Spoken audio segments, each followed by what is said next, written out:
Bonjour, je suis pasteur Jacques et je fais partie de l'équipe pastorale ici à l'Église Nouvelle Vie. Et j'aimerais partager avec toi une clé qui pourrait vraiment faire une différence à ta vie de prière.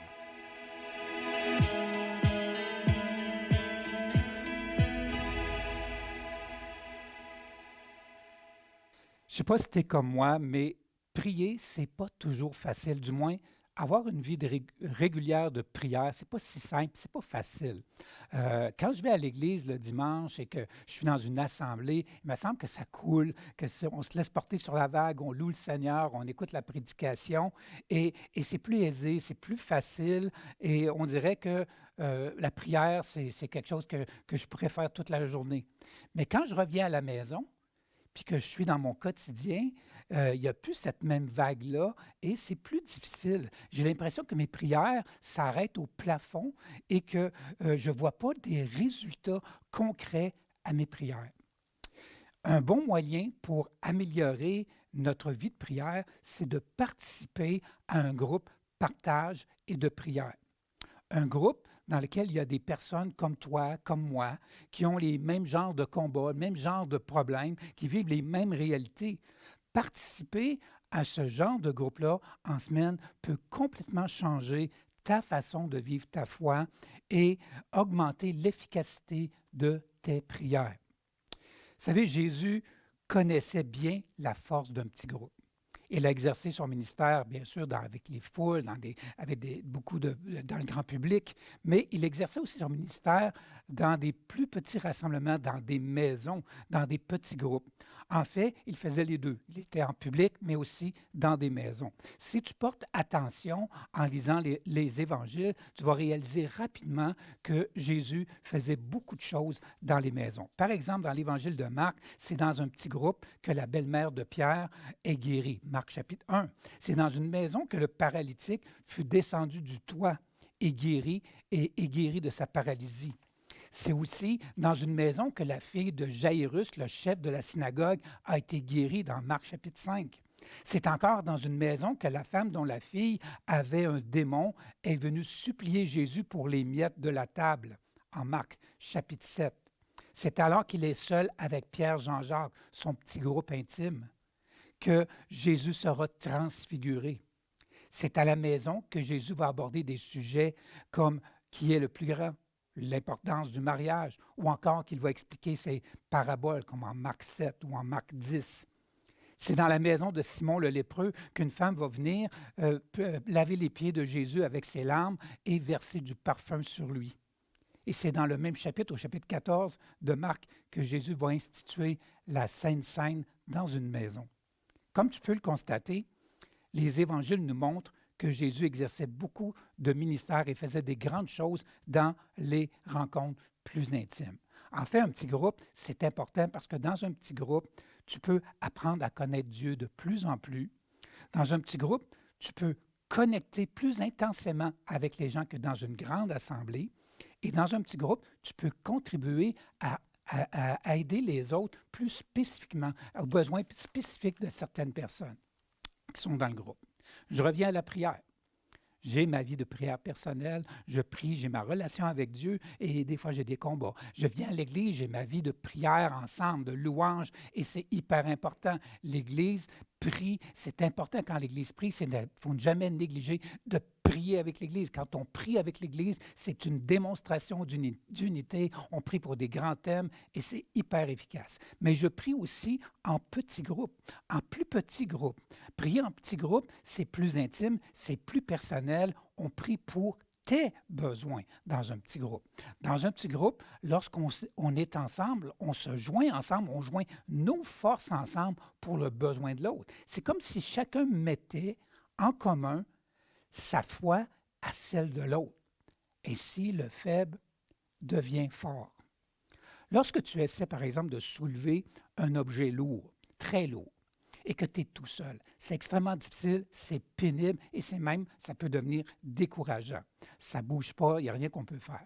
Mais si tu as quelqu'un pour t'aider, si tu as d'autres personnes avec toi, et si ces gens-là t'aident à soulever cet objet, ben c'est plus facile, on arrive à déplacer le fardeau et c'est plus efficace. C'est ça, la prière en groupe. C'est exactement ça. Je pense que c'est ce que la Bible voulait dire quand elle dit qu'ils étaient tous d'un commun accord, comme il est dit dans Actes 1, verset 14. Tous d'un commun accord, persévéraient dans la prière avec les femmes et Marie, mère de Jésus, et avec les frères de Jésus.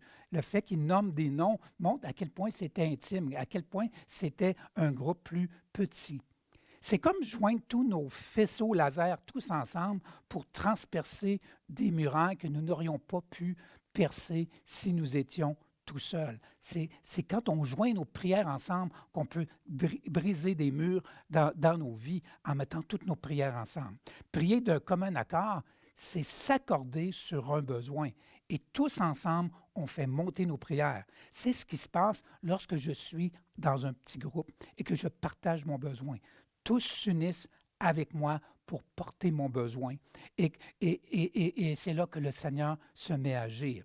Je suis plus seul. Je ne suis plus seul. Vous savez, j'ai besoin de l'appui des autres pour prier avec toi, prier avec moi. J'ai besoin de tous ces gens-là. Alors, on se réunit, on prie les uns pour les autres et tout à coup, il y a des choses qui changent. Ces gens-là qui sont avec moi me prennent à cœur et prient pour moi. Le groupe de prière, c'est exactement ça. Des personnes qui nous prennent à cœur et qui vont nous garder en prière, pas juste cette journée-là. Je suis toujours impressionné en tant que responsable de groupe d'entendre des témoignages d'autres animateurs qui disent « Hey, j'ai quelqu'un dans mon groupe qui a élevé la voix pour la première fois dans notre groupe. C'est un nouveau et ça fait quelques semaines. Et cette semaine, il a prié à haute voix, il a prié pour d'autres, il a prié pour ses besoins avec les autres. » Je trouve ça toujours une bénédiction d'entendre ça parce qu'un petit groupe, c'est une place pour apprendre, c'est une place pour développer la prière, c'est une place pour pratiquer la prière avec d'autres, avec des personnes qui ne me jugeront pas et qui, au contraire, vont m'encourager à prier. Dans un petit groupe, la prière ne s'arrête pas à la réunion. Ça continue tout au long de la semaine. On se garde en prière, on se préoccupe les uns des autres, on s'entraide, on s'encourage, on s'appelle. Dans beaucoup de groupes, on prend en note les requêtes de prière, les demandes de prière pour pouvoir prier toute la semaine l'un pour l'autre. On s'encourage. J'ai des groupes qui se font un groupe Messenger et toute la semaine, ils vont se texter des requêtes de prière, ils vont partager leurs besoins, ils vont s'encourager mutuellement. J'ai pris un exemple d'un groupe qui a un groupe Messenger et c'est un groupe de femmes et une des filles a texté « Allô les filles, je viens d'apprendre que je vais avoir une entrevue aujourd'hui pour un poste de management. Merci pour vos prières. » Et là, les gens répondent nous allons prier pour toi.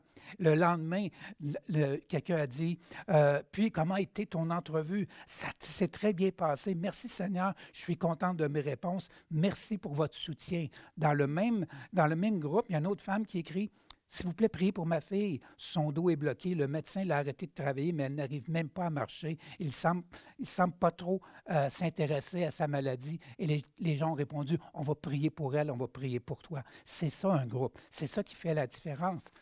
Dans les groupes, on reçoit toutes sortes de témoignages. Il y a un groupe qui s'est mis à prier pour une femme qui ne pouvait pas avoir d'enfant. Ils l'ont soutenue, ils ont prié pour elle pendant des mois. Aujourd'hui, elle a un super beau petit bébé.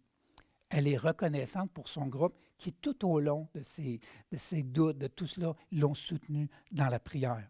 Un homme dans mon groupe, mon propre groupe, j'ai un groupe d'hommes que j'anime, et il y avait une situation, il y avait un des gars qui avait des difficultés avec son emploi, et il l'a partagé au groupe, et les gars ils ont dit, on va prier pour toi. Alors, ils ont prié pendant le groupe, mais ils l'ont gardé en prière toute la semaine, et pendant 2 semaines, parce qu'on se voit aux 2 semaines. Et ce que j'ai trouvé fort, c'est que pendant toutes ces 2 semaines-là, les gars ont continué à l'appeler. Quand on était le dimanche, les gars allaient le voir, dire, « Hey, comment ça se passe? Comment tu vas? » Ils se sont encouragés mutuellement dans cela.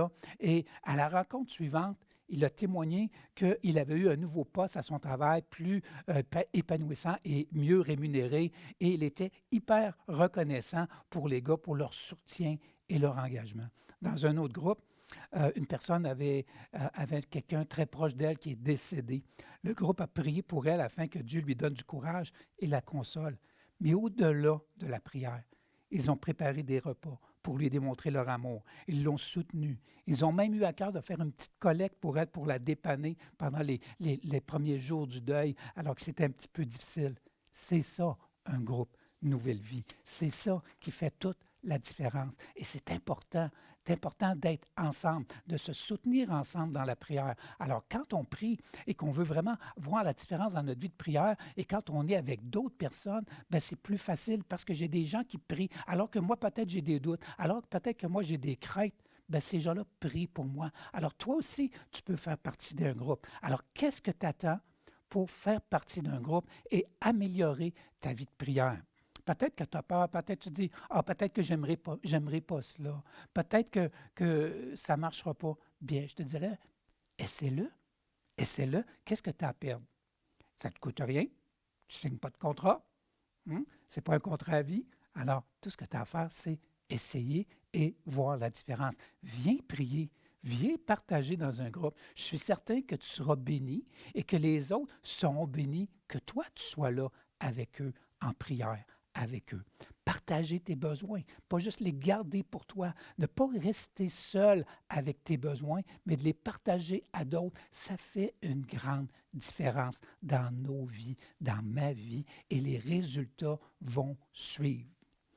Tu veux améliorer ta vie de prière cette année?